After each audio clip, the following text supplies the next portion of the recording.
name is Zoé Paris. I'm a jurist in international law, and I work with Yazda organization, which was created a few weeks after the genocide, the beginning of the genocide committed by ISIS against Yazidi and other ethnic and religious minority groups in Iraq, to support and provide services to these communities, and which focuses in particular on transitional justice. Yazda is a member organization of the Coalition for Just Reparations, and we're really happy to have today as our guest Dr. Alice Edwards, a UN Special Rapporteur on torture and other cruel, inhuman, degrading treatment or punishment. Thank you so much, Dr. Alice, for being with us today.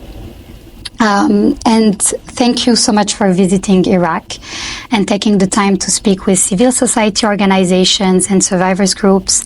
It's really an honor to have you here. So I want to take a step back and first introduce you. So you're an international lawyer with extensive expertise on human rights, refugee law, and criminal justice. You have been working on the issue of torture since the 90s. And through field and academic work, you researched and work on many issues affecting victims of war and of violence, in particular women and girls. And you worked on the subject of the feminization of torture under international law. You have advised government, international, national institutions, civil society organizations, and worked in Geneva, Bosnia, Morocco, and Rwanda. And you have written more than 50 publications. More recently, you were appointed as the 7th and first woman United Nations Special Rapporteur on torture. Thank you again, and it's an honor to have you. Let's take the time to talk about your visit to Iraq. The Coalition for Just Reparation and Jiyan Foundation invited you to participate to a conference focused on a guide that was developed to monitor the right to rehabilitation for survivors of ISIS through the use of human rights indicators. And you were a speaker at that conference. And we would like to talk about the question of rehabilitation. Framing rehabilitation as a right under international law is fairly new. In states' response to torture, they're firstly and mainly focused on the question of criminal accountability, then access to reparation, and in particular financial compensation. And rehabilitation as a right remains very elusive. Why is that? Well, first of all, Zoe, thank you so much for having me on your podcast. And it's great to be in Iraq. I visited Duhok and Erbil, was able to meet with some survivors of ISIS and the terrible history of the most recent period in Iraq. You ask about rehabilitation. In fact, Article 14 of the UN Convention Against Torture, which is an instrument from the 1980s, incorporated the right to rehabilitation alongside the right to compensation within that instrument. So it's not a new right at all. I think what has developed over time is that states are now putting it on a legal footing. So they're enacting domestic legislation which gives individuals and communities the right to rehabilitation. I would also say that perhaps what is a newer phenomenon is the change in what we understand by rehabilitation. In the 1980s, when the convention was being developed, the focus was on survivors of dictatorships in Latin America who'd been subjected to terrible forms of torture, enforced disappearances, and other violations. And what developed was essentially psychosocial rehabilitation. The psychological support needed. Some former Holocaust survivors also were involved in developing this stream of psychological and psychiatric support for refugees who had fled from those dictatorships. These days we talk about rehabilitation. I think this is the change, more holistically. So it's not only about the psychological support, which is absolutely crucial. It's also about medical support, recovery from one's injuries, and it's also about legal economic and other support that people need in order to be able to make a full recovery and to reintegrate into their families, into their communities, and that society as a whole can recover. Thank you so much for this. One of the reasons of your visit in Iraq is your work on a thematic report on sexual violence as a form of torture during armed conflict. And part of this report will be focused on remedies and rehabilitation for survivors. Can you tell us more about this report? And can you explain to us the difference between sexual violence as a form of torture under international law and sexual violence as a crime in itself? And why did you choose to address specifically wartime sexual torture? So I'm really happy to be able to talk to you about my forthcoming report, which I'll be delivering to the General Assembly in October this year. Every year I write 2 reports. My position, actually, for those who don't know much about it, Special Rapporteur on Torture, the position I hold, appointed by the UN member states in order to advise them on issues, current topics, trends, developments around the prohibition and prevention of torture. So this is, in fact, a follow-up report. I did write a report on the duty to investigate and prosecute crimes of torture a year ago, and this new version will focus more concretely on the more specific crime of sexual torture. Now, we know that torture is both psychological and physical. It may be one, it may be the other, but ultimately, normally it's both. People may have physical injuries from the torture, but of course it carries great haunting and great psychological trauma. Likewise, psychological forms of torture often lead to physiological symptoms. In the case of sexual torture, it's almost impossible to separate out those two.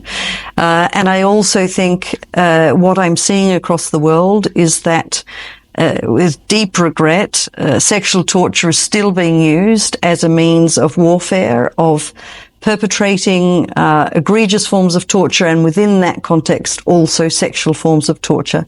It is one of the most extreme forms of humiliation and cruelty. And the reason for using the frame of torture, you asked about the difference with conflict-related sexual violence and sexual torture. The definitions are different, but as this report is developing, what I'm really seeing is that for survivors, being able to frame things as torture allows them to speak more fully about the full range of experiences that they may have had, that they get to talk to the multiple violations that occurred, and that there is not this preoccupation or pigeonholing with a specific form of torture. What we know from almost all forms of torture is that it's multiple violations going along together. So for some survivors, it's a helpful framework in which they can talk broadly about what's happened to them, and the frame of torture may be applicable, including sexual torture.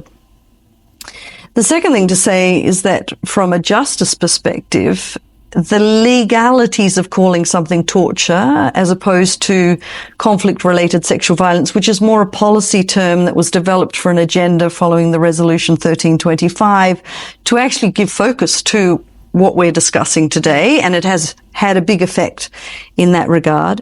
However, as a legal matter and as a justice matter, there are advantages to calling sexual torture and naming it correctly as torture within the continuum of torture.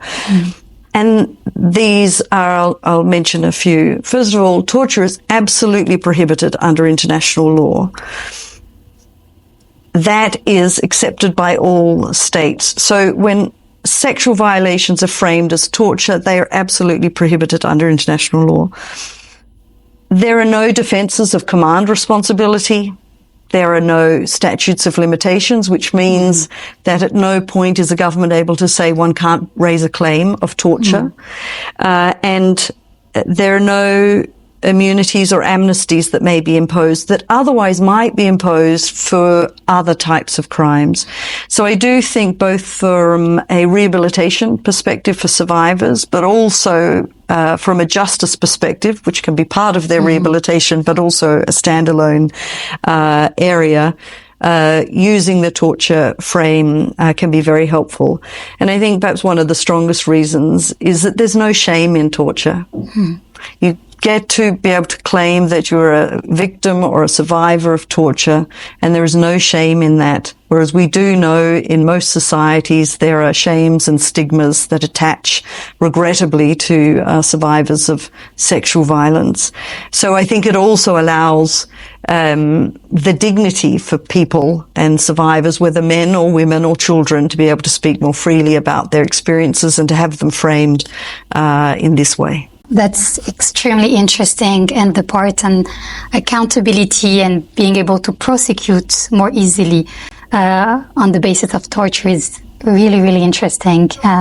So given that you're currently visiting Iraq, there is a subject that I would like to ask you about, and given that you've discussed with survivors of crimes committed by ISIS, including sexual violence, the Yazidi Survivors Law was passed by the Iraqi parliament in March 1st, 2021, and it established an administrative reparation mechanism for 4 religious and ethnic groups in Iraq, which are the Shabak, Christian, Turkmen, and Yazidis. This is the first reparation program in the Middle East and one of the few in the world which focuses on providing reparations and comprehensive sets of reparations to survivors of conflict-related sexual violence. The law explicitly refers to several forms of conflict-related sexual violence, including rape, sexual slavery, forced marriage, forced pregnancy, and forced abortion. It mandates both individual and collective reparation measures, but also material and symbolic reparations, including rehabilitation. Monthly salaries, monthly financial compensation, access to land, education, employment. Generally speaking, and drawing from your experience from other post-conflict settings, what are the challenges that can happen when implementing such comprehensive reparation program? So first of all, let me say that this law is pioneering for this region, as you mentioned.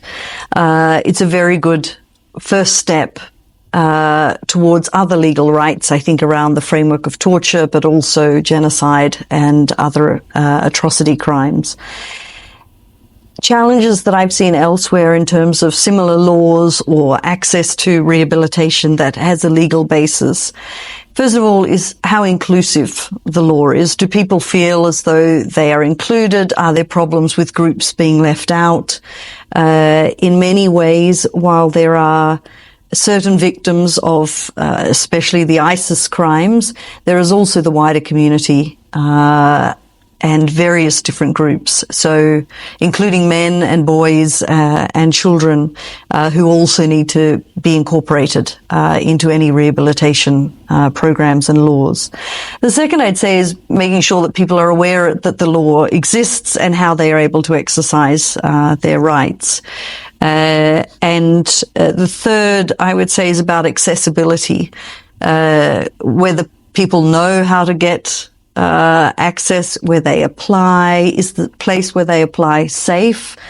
Do they feel that they have to expose themselves, or has there been a measure of confidentiality ensured throughout the process?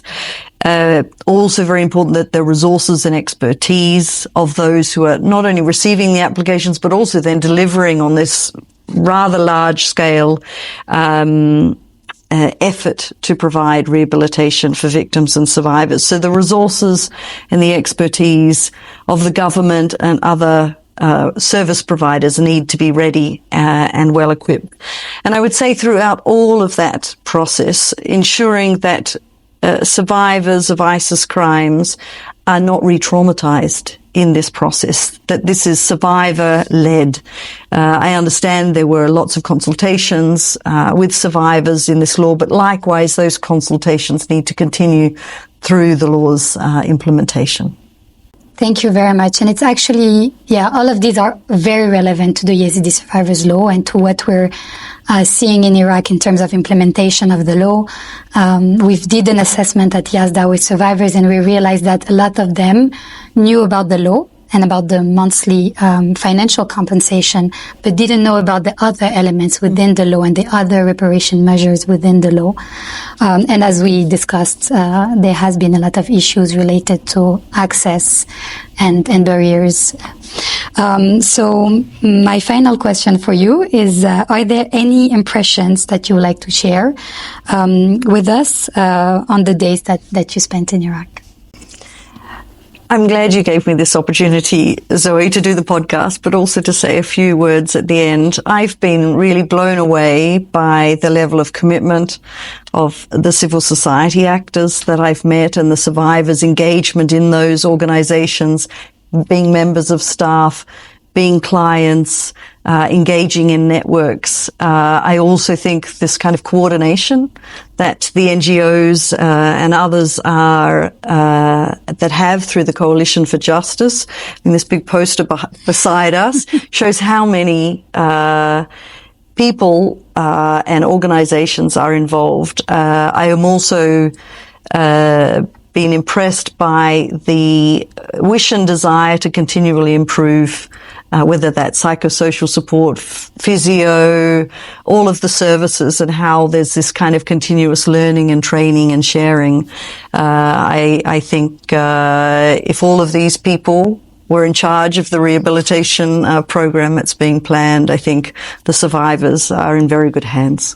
Thank you. Congratulations. Thank you very much, Dr. Alice Jill Edwards. Thank you again for taking the time to come to Iraq. It meant a lot to civil society organizations. It meant a lot to survivors groups.